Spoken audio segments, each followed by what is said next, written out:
want to look at this question related to the Solow model, where we do have population growth but no technological progress.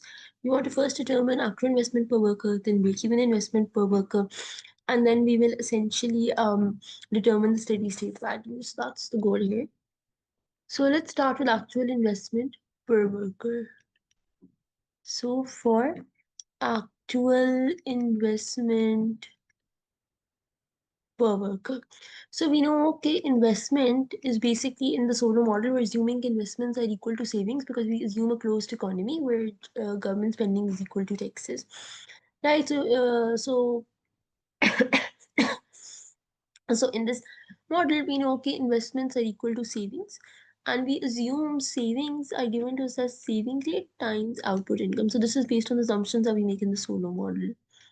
So now dividing both sides by n, I divided both sides by n. So then this is just going to be I by n is equal to, so basically this is the part that we're working with. So if I divide both sides by n, so then this will become S y by n, right?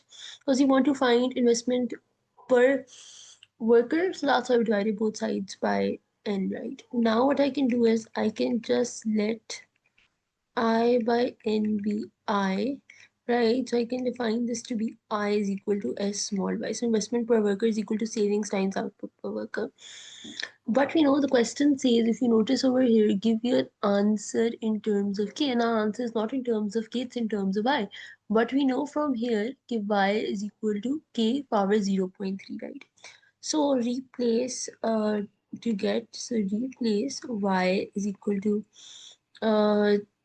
like K power 0.3, the per worker production function, right? So replace per worker production function.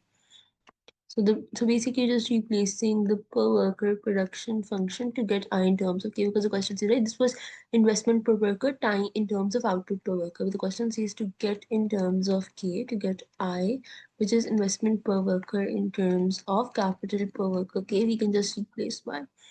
So this is going to be I is equal to SK 0.3. The last thing that we're going to do is we're given, okay, the savings rate is 16%. It's given over here, right? So since S is 16%, it's given. So then we can just write I as 0.16K 0.3. So this is investment per worker as a function of capital per worker. So now moving on, let's find in the next part, we want to find the break-even level of investment per worker.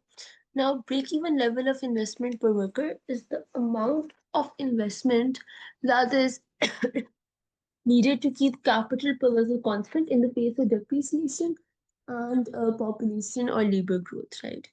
So that is what break-even level of investment per worker is. So basically, you know, in this model, so if I write a break-even level of investment per worker in this model, we know is delta plus GN, where GN is the growth rate of your number of workers and times capital per worker, right? So this is break-even level of investment per worker.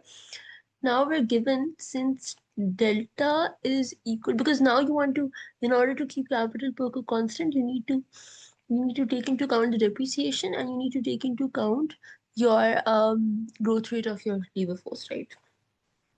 So we're given K delta is 0.1, and we're given K GN is equal to 2%, and GN is equal to 0.02.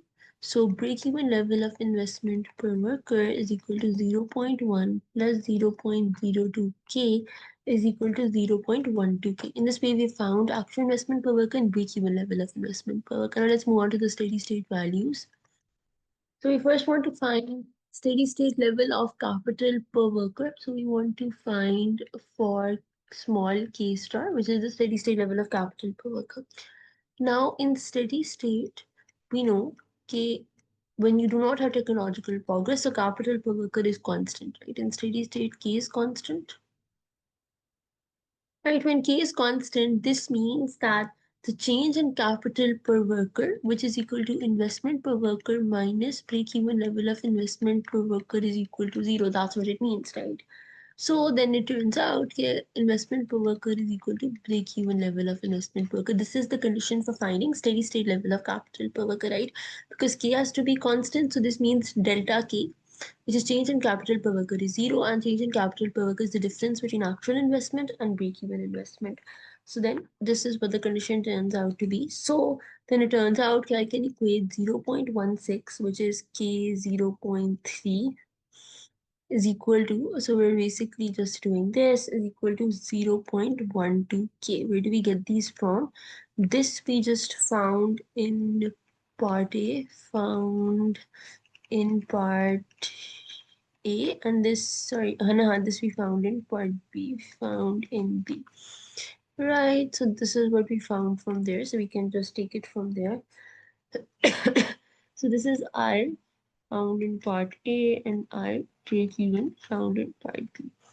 Right, and then from here what we can do is we can just take K on one side, isolated K is 0.7, so dividing both sides by K is 0.3, and then from here you can solve for K star as 1.51. So this is steady state level of capital per worker. Then now we want to find steady state level of output per worker, right, for Y star. So for this, what we do is we'll plugging in K star. So we've already found steady state level of capital per worker K star. Plugging this in the per worker production function. So we'll plug this in our per worker production function, which is y is equal to k 0.3 given to us. So we know k y star is equal to k star 0.3. So then it's just going to be 1.51 power 0.3 is just 1.13, right? So in this way we can find steady state level of output per worker. Now we just want to find steady state level of output per worker. Right, now we want to find steady state level of growth rate of output per worker, right? So we want to find this now for GY star. So we know right now we just talked about in the steady state where you do not have technological progress, output per worker and capital per worker are constant, right? So this is a property. This is how we define the steady state. Output per worker, capital per worker are constant in a Solow model without technological progress. In steady state, Y is constant. So output per worker is constant, which means growth rate of Y, right? So growth rate of Y, which is GY, is equal to 0 in steady state, right? So growth rate of Y, GY, growth rate of Y, which is GY is equal to 0 in steady state, right? So this is just equal to 0.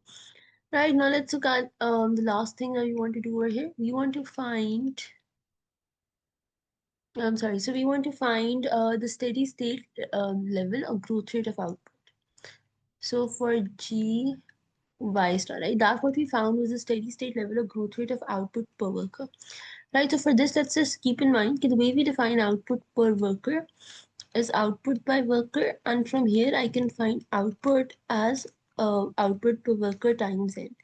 Now we know okay, in steady state. Now in steady state, I can write output, which is capital Y, is equal to output per worker times n, right?